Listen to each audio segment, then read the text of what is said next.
Hi everyone, welcome back to my channel. Here is your favourite tutor. तो आज हम ना cell unit of life chapter के जो भी ओवरव्यू है इस चैप्टर का 10 to 15 मिनट्स के अंदर हम इस फुल चैप्टर का ओवरव्यू मैं आपको दे दूँगी। अगर आपको डिटेल्ड वीडियो चाहिए हर टॉपिक का एक डिटेल चाहिए, इसका तुम्हें ओवरव्यू मतलब डिटेल तुम्हें पढ़ना है तो उसके लिए आप मेरे को कमेंट सेक्शन में बता दो। I will also make a detail video, ठीक है। और अगर आपको इसी में ही समझ लग रही है तो चलो ठीक है। तो ये मेरे हैंड रिटन नोट्स ही हैं तो वो भी मैं आपको प्रोवाइड कर दूँगी, ठीक है। देन चलो शुरू करते हैं। So here is our first topic, discovery and cell theory. So सबसे पहले तो पता होना चाहिए कि किसने डिस्कवरी की थी। ये तो हम 10th में भी पढ़ के आए हैं कि किसने डिस्कवर किया था। रॉबर्ट हुक ने कब किया था? 1665 में। ये तो सबको पता है, ठीक है। तो ये थोड़ा इतना इम्पॉर्टेंट नहीं है, बट हाँ पता होना चाहिए। देन आती है cell theory. Cell theory is very important, ठीक है। ये सीधे के सीधे क्वेश्चन एज असर्शन रीज़न आ जाते हैं। सीधे के सीधे क्वेश्चन एज तुम्हें बोर्ड में भी आ सकता है कि कौन से पोस्टुलेट हैं सेल थ्योरी के। तो first one is all living organisms are made up of cells, कि सारे living organisms are made up of cells. Then cell एक स्ट्रक्चरल और एक फंक्शनल यूनिट है लाइफ का। ये तो बहुत बहुत ईजी बात और बहुत इम्पॉर्टेंट बात है। Then all cells arise from pre existing cell.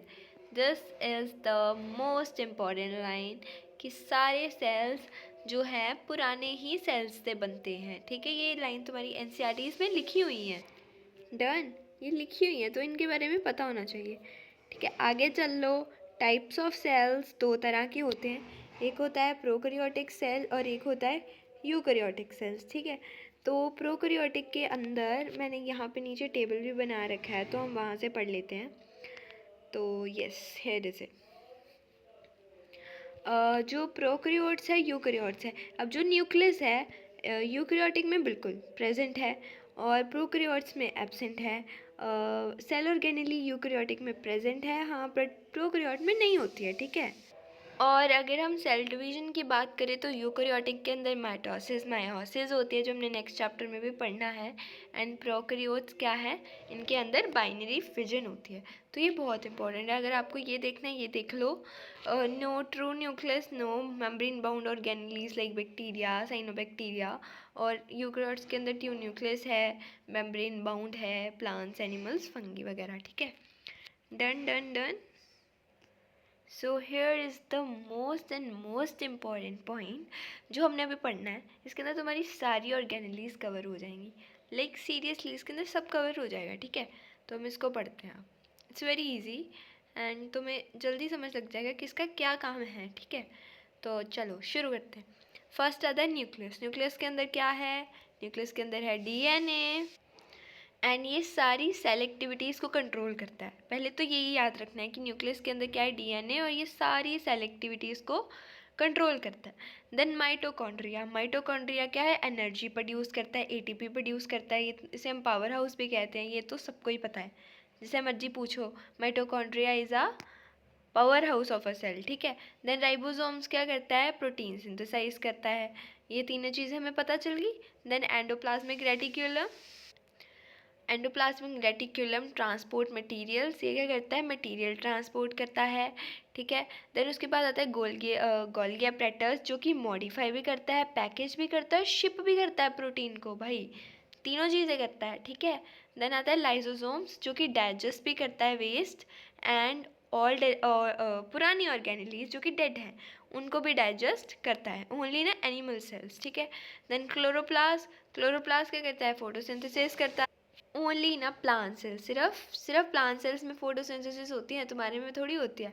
Then आता है सेल मेम्ब्रेन। सेल मेम्ब्रेन क्या कंट्रोल करता है कि कहाँ से क्या चीज़ सेल के अंदर घुस रही है और क्या लीव कर रही है, ठीक है। ये सेल मेम्ब्रेन कंट्रोल करेगी। एंड देन आता है सेल वॉल। सेल वॉल क्या करेगी? एक स्ट्रक्चर और एक प्रोटेक्शन प्रोवाइड करेगी प्लांट सेल को। एंड साइटोप्लाज्म का एक जेली लाइक सब्सटेंस है जो कि ऑर्गेनलीज, जहाँ पे ऑर्गेनेलीज फ्लोट करती हैं, vacuum storage and large in plant cells. तो तुम्हें कोई इसमें मुश्किल लगा? कितना इजीली यहाँ पे सब लिखा हुआ है कि किसका क्या काम है। अगर तुम 2 मिनट पॉज करके इसको पढ़ लो कि हाँ भाई इसका यही काम है। तुम्हें ये पता होगा तो अब तुम एनसीईआरटी पढ़ोगे ना, तुम्हें इजीली अंडरस्टैंड हो जाएगा, सारा कुछ क्लियर हो जाएगा। ठीक है, आगे चल लें। तो ये प्लांट एनिमल सेल के अंदर डिफरेंस है। यहाँ पे इन्होंने पिक्चर लगाई हुई है यहाँ पे, तो हमें पिक्चर से नहीं पढ़ना था वैसे, हमें पढ़ना था लाइक पॉइंट्स चाहिए थे ना डिफरेंस। वैसे तुम देख लो, ठीक है, दोनों का स्ट्रक्चर अलग अलग ही होता है। ठीक है, इनके अंदर बिल्कुल अलग, इनके अंदर क्लोरोप्लास्ट होता है। ठीक है, इनके अंदर क्लोरोप्लास्ट नहीं होता है, इनके अंदर साइटोप्लाज्म होता है। ठीक है, आगे चल लें। देन आता है माइक्रोस्कोप्स।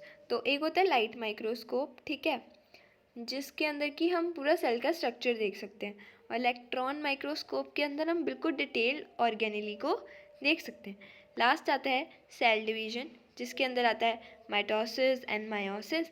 माइटोसिस में क्या होता है, फॉर ग्रोथ एंड रिपेयर, जो कि आइडेंटिकल सेल बनाता है। ठीक है, और meiosis like for reproduction, produce sex cell, जो कि गमीट्स बनाता है। अब सीधा सीधा पता चल रहा है कि माइटोसिस किन में होती है और मायोसिस किन में होती है। आप बताओगे मेरे को कमेंट सेक्शन में कि किन के अंदर माइटोसिस होती है और किन के अंदर मायोसिस होती है। ठीक है, तो मेरे को लगा था कि 10 मिनट लगेंगे हमें, but it just take 6 to 7 minutes हमें ये कवर करने में।